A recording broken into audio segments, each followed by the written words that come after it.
What happens when the most powerful young politician in America meets the most unconventional pope in history only for him to refuse her handshake on live television? This moment didn't just shock the Vatican. It stunned the entire world. Pope Leo XIV didn't shake Karoline Leavitt's hand. And what happened after that left the entire world speechless. Karoline Leavitt, the youngest rising political star in America, had flown halfway across the world for one reason: to meet the first American pope in history. The cameras were rolling. Reporters packed the ceremonial hall. The world was watching. She stepped forward, radiant with confidence, her hand extended gracefully, ready for that picture-perfect moment that would be seen on every front page in America. But the Pope didn't move. He didn't rise. He didn't smile. He didn't even lift a finger. His hands stayed gently folded in his lap, his gaze calm but unwavering. The silence that followed was thick, so thick you could almost feel it pressing against your chest. Everyone froze. Reporters, Vatican officials, even Leavitt's team stood in stunned silence. This wasn't part of the plan. This moment was supposed to be a triumphant symbol, an American leader meeting an American pope. But instead, something had clearly gone wrong. Terribly wrong.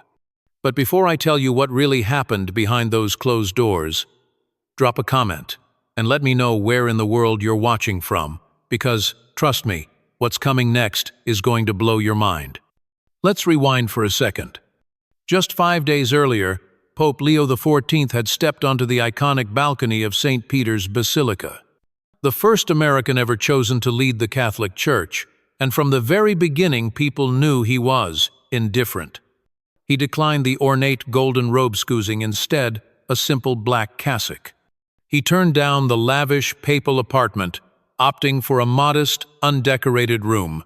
No velvet, no jewels, no throne. The only crown he acknowledged? The crown of thorns. But don't confuse humility with weakness. When this man spoke, people listened. That morning, he was kneeling alone inside the Sistine Chapel, deep in prayer, when an aide quietly approached. "Your Holiness, Karoline Leavitt has requested an audience. She's on her way to Rome." The Pope opened his eyes slowly. "The Congresswoman? She wants to personally congratulate you. No official delegation, just her." Then came the first twist. Without hesitation, the Pope stood, brushed off his simple robes, and looked toward the altar. "Prepare the room," he said. "But," he added, "this meeting will follow a different protocol." The aide blinked. "Should I notify the press?" Pope Leo just smiled gently. "No need. The world will hear about it soon enough." Meanwhile, 30,000 feet in the air, Karoline Leavitt was already aboard her private jet, rehearsing every word of her speech. To her, this was more than a meeting. It was a statement, a moment, a performance.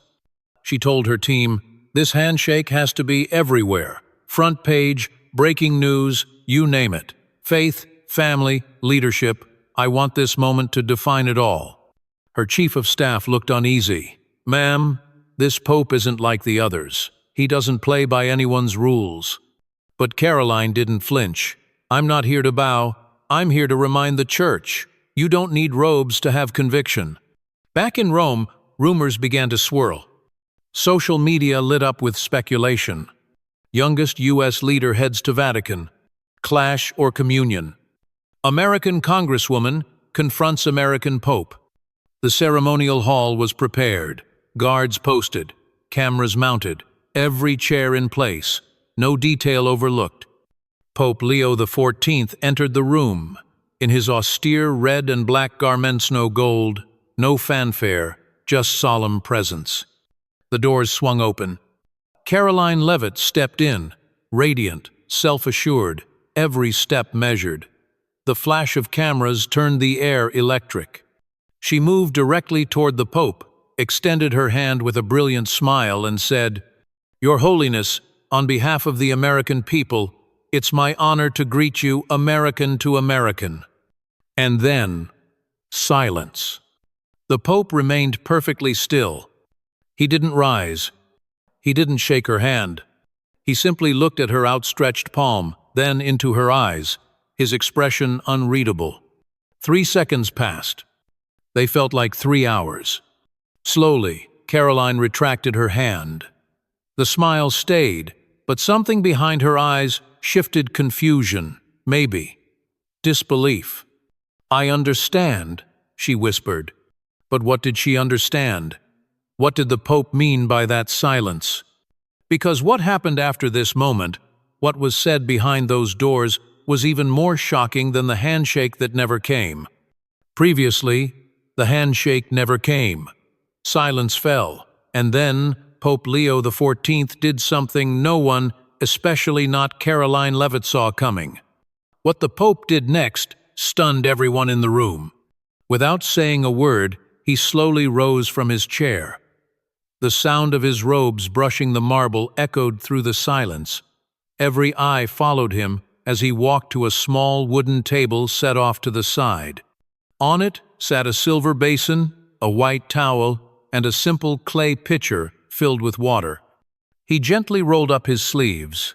Then, calmly, he spoke. "Congresswoman," he said, his voice steady and clear, "I didn't come here to exchange gestures for the cameras. I came to offer something deeper." He motioned to the basin. "If you're willing," he said, "I invite you to join me in a ritual far older than any flag or title, older than nations." The room froze. Reporters blinked at each other, unsure whether to keep filming or put their cameras down. Karoline's team looked visibly shaken. This wasn't part of the itinerary. This was supposed to be a quick, symbolic moment. Handshake, smiles, sound bites. Instead, they were now standing in the middle of something ancient and completely unexpected. Karoline didn't move. She just stood there, eyes fixed on the Pope, probably thinking, "What the hell is happening right now?" She finally managed to speak, her voice barely above a whisper. "Your Holiness, this isn't what I expected." "No," the Pope said softly, "it isn't what any of us expected. That's exactly why it matters." And again silence. You could hear the soft hum of the air vents. A marble floor creaked beneath someone's shifting shoe. The Pope stepped to one side of the basin and looked to her with quiet invitation. "Leadership," he said, his eyes glancing toward her still unshaken hand, "isn't found in the strength of our grip, but in the humility of our touch." Now she stood at a crossroads. Every political instinct she'd ever honed screamed for her to walk away, to regain control. This wasn't how power was supposed to work. She'd come here to appear strong, not be symbolically humbled in front of the world. But something about the Pope's presences, stillness, his sincerity cut through all the noise in her head. She drew a long breath and walked forward. The press pool erupted into chaos. Cameras adjusted. Microphones leaned in. Dozens of journalists leaned forward in their chairs. She stopped opposite him, facing the basin. Suddenly, the mood in the room changed. It wasn't a press conference anymore. It felt sacred. The Pope lifted the pitcher. As he poured water into the silver basin, the sound of the stream echoed through the vast marble chamber, soft and clear, like a bell. "In the Gospel of John," he said, his voice low but unwavering, "Jesus washed the feet of his disciples, not because he had tobat, because no true leader is ever above those they serve." He dipped his hands into the water and turned toward her. No one spoke, not her team, not the press, not even the Pope, but his eyes locked with hers, and she understood. Without a word, she reached for the towel. And for the first time in her public life, Karoline Leavitt, the bold, fierce political firebrand bent. She gently took the Pope's wet hands and dried them with slow, deliberate movements. It wasn't dramatic. It wasn't political. It was human. When she finished, he returned the gesture. He washed her hands, the same hands that had shaken with governors and generals, that had signed legislation and delivered fiery speeches, that had held microphones and podiums like armor. And in that moment, something shifted. There was no applause, no cheers, no flurry of social media reactions, just quiet, deep, contemplative quiet. Because what just happened in that room couldn't be captured in headlines or filtered through politics. It was something else, something older, and maybe even a little holy. The Pope finally turned toward the press not with defensiveness, but with calm invitation. "Now," he said simply, "we may speak." Karoline looked down at her hands. They were dry, but they felt entirely different. She stood beside the Pope, not stiff or guarded, but steady and present. The cameras continued rolling, reporters lifted their pens, and the world watched, sensing something extraordinary had just taken place, something none of them had prepared for, something they were still trying to understand. The press conference was beginning, but the energy in the room had completely changed. A French reporter stood up first. "Your Holiness," she asked, "the world just witnessed you refuse the Congresswoman's handshake. Was that a message of disapproval?" Pope Leo XIV didn't hesitate. "No," he said calmly, "it was a message of meaning. We live in a world where gestures are performed for applause, where rituals lose their soul through repetition. I refuse the handshake not to dishonor her, but to invite her into something greater." Karoline remained quiet beside him, but her expression had transformed. The hardened, polished exterior had softened not in weakness, but in awareness. Then a Reuters journalist raised his hand, and what he asked next would bring the conversation to a whole new level. But to understand that moment, you need to know what happened in the hours that followed this powerful ritual. The handshake never happened, but something far more profound did. And now, with the press buzzing and the world watching, the true meaning of that moment begins to unfold. A reporter breaks the silence with a sharp, direct question. "Congresswoman, were you offended?" Karoline turns slowly to face the room, her tone thoughtful, not defensive. "I was surprised," she admits, "but not offended. I came expecting protocol. Instead, I received perspective." Another hand shoots up. "Was this moment rehearsed? Did you both plan this symbolism?" The Pope's lips curl into what might almost be a smile. "If we had," he replies gently, "it would have lost all its power. Nothis wasn't orchestrated, it was offered, and she accepted." Karoline exhales softly, her voice steady but quieter now. "There's a difference between being caught off guard and being given an opportunity. What he offered was unsettling, but it was also honest, and honesty," she pauses, "is rare in politics." The room leans in. The firebrand image of Karoline Leavitt, the combative, camera-ready politician, has begun to fade. And beside her, Pope Leo XIV remains a striking contrast to the image of papal tradition. No gold, no throne-just presence. A voice from the back calls out, a little louder this time, "Your Holiness, some say your gesture undermined her as a leader, that it was more about dominance than humility." The Pope turns toward the speaker. "If humility feels like dominance," he says slowly, "perhaps the world has misunderstood both." A ripple of silence follows, contemplative, not tense. Then a softer question emerges. "Why water? Why this specific ritual?" The Pope raises one hand slightly, not to command silence but to invite attention. "Because water purifies," he begins, "because it humbles, and because it binds. In every sacred text, water appears as the first sign of creation, the first tool of renewal. If we cannot stand at the same basin, we cannot lead from the same well." Karoline looks down at her hands again. She speaks, this time without hesitation. "I didn't come here expecting to be humbled. And no, I don't agree with the Church on everything. But today reminded me of something my grandfather used to say.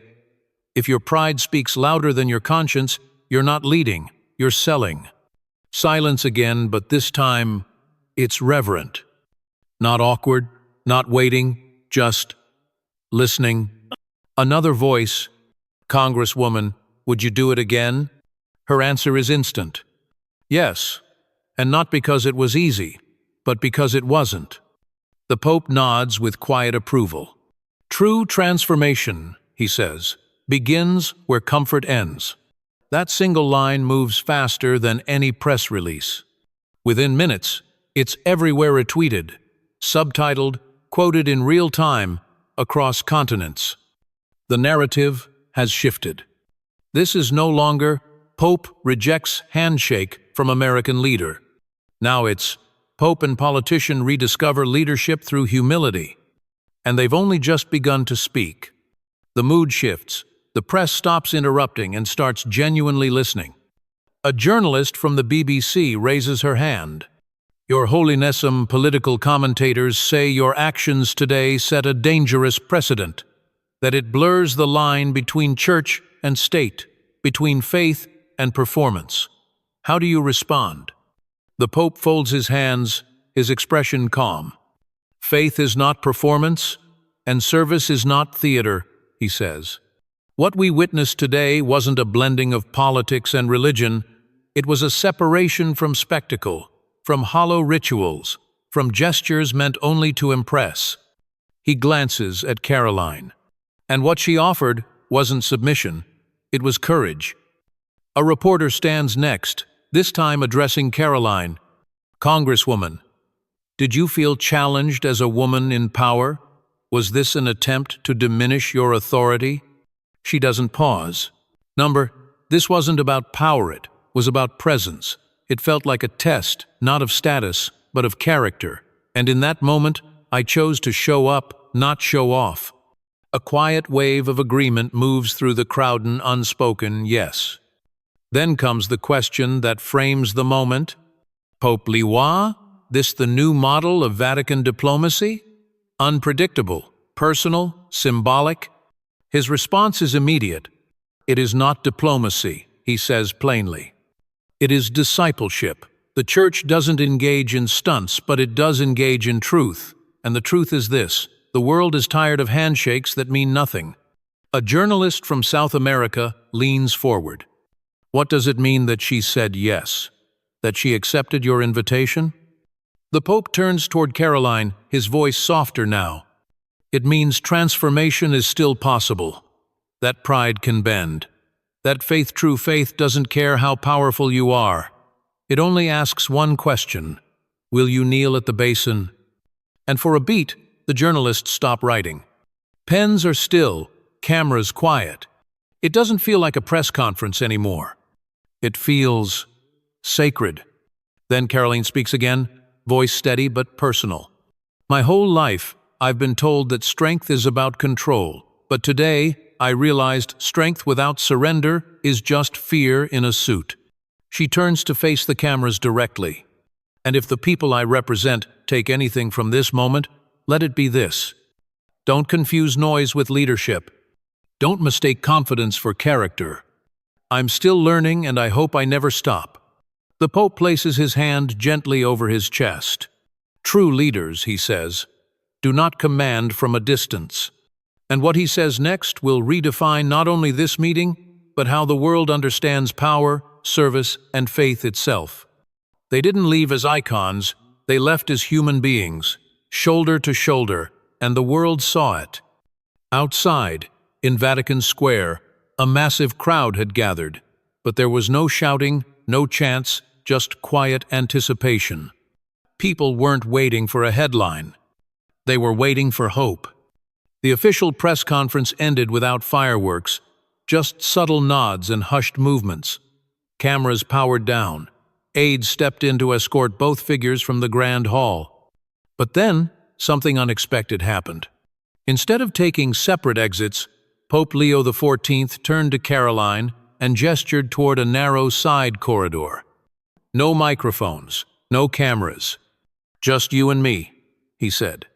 She hesitated only for a heartbeat, then followed. They walked together through the dim passageway into a small, unadorned chapel. No marble, no stained glass. Just a wooden crucifix. A single candle flickered beneath it.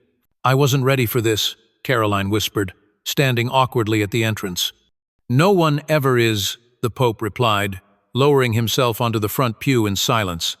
She lingered behind him, unsteady, unsure. It was the first time in years she looked out of place. I came here thinking I'd be in control, she admitted. You still are, he said gently. But the real question is what kind of control do you truly want? She moved closer, then slowly sat beside him, her voice softer now. For years I've told people I wanted to lead, to speak for the unheard, to change things. But today, she looked toward the crucifix. Today I realized I've spent so long trying to control the world without ever letting it change me. The Pope smiled, gently. Then maybe today wasn't an end in it, was a beginning. A knock came at the chapel door. A Vatican aide peeked in, but Pope Leo waved him off. He reached into his sleeve and pulled out a small, aged, item hand-carved olive wood, a rosary. This, he said, placing it in her hand, was given to me by a woman in Palestine. She'd lost 3 sons in conflict. She had nothing left but her faith, and even that she shared. He looked at her with meaning. This isn't a gift, it's a reminder of what you already know, deep down. She closed her fingers around it. I don't even know how to pray, she whispered. You just did, he replied with a knowing smile. She laughed quietly, caught between discomfort and awe. You surprised me, Pope Leo. He nodded. You surprised me too. Most people run from what they don't expect. You stepped into it. Then his tone shifted more serious, more intimate. The cameras are off now. No microphones, no headlines. So tell me truthfully, why did you stay? Why didn't you leave when I rejected your handshake? Karoline sat in silence for a long time. Then she answered, because it didn't feel like rejection. It felt like a challenge, and I didn't want to fail it. He nodded again. And you didn't? The candle danced gently. The silence stretched not awkward but full. Outside, the world spun on. News anchors speculated. Analysts debated. Social media buzzed. But inside that small chapel, it was just a pope and a politiciano guards. No titles, no choreography. Just 2 people, chosen by millions, learning together what it means to be small in the presence of something greater. Eventually, the chapel doors opened. Aides waited in silence. When they emerged, side by side, something had shifted. Reporters lowered their equipment as though afraid to disturb something sacred. One called out gently, Congresswoman Leavitt, will you be releasing a statement? She looked at Pope Leo, then turned back. No, she said, because for once, words aren't enough. The square filled with pilgrims, journalists, doubters, and dreamers fell quiet. Phones recorded, but no one shouted. There was reverence in the stillness. And then, in a moment no one predicted, Pope Leo turned to Karoline. He opened his hand this time, offering the handshake. She took it, and the crowd didn't erupt in chaos or noise. They responded with awe, because it wasn't a handshake of victory. It was one of recognition, not of power earned, but of pride surrendered. Back inside the apostolic palace, a cardinal approached the Pope. That was unprecedented, Your Holiness. The Pope smiled. So was Christ. The cardinal hesitated, but the American public may see this as political. They're free to see what they want, Pope Leo said, but those with eyes to see will see something else. Across Rome, headlines lit up. Pope refuses handshake, then offers redemption. Karoline Leavitt bends, then rises stronger. A ritual older than nations broadcast live. But the most powerful message didn't come from any article or camera crew. It came from a caption beneath a viral image. A basin, 2 liters, 10 seconds of silence. That said everything. That night, alone in her quarters, Karoline sat at a modest desk. The olive wood rosary lay before her. Her phone buzzed interviews, endorsements, messages from campaign strategists. She ignored them all. Instead, she opened her journal not for press, not for politics, just for herself. She wrote, I thought today would be about proving I was strong enough to stand beside a pope. Instead, it became about whether I was brave enough to kneel beside one. Outside, the bells of St. Peter's rang into the Roman night. Far from the noise of politics, under centuries of stained glass and stone, one truth remained. True leadership doesn't grip the podium, it grips the towel. And sometimes, the strongest thing a leader can do is serve. Have you ever experienced a moment that completely changed how you saw leadership? Drop a comment below. I'd love to hear your story. And if this journey moved you, hit that like button. Subscribe for more powerful stories that challenge how we see power, faith, and what it really means to lead. Because sometimes, one unexpected moment changes everything.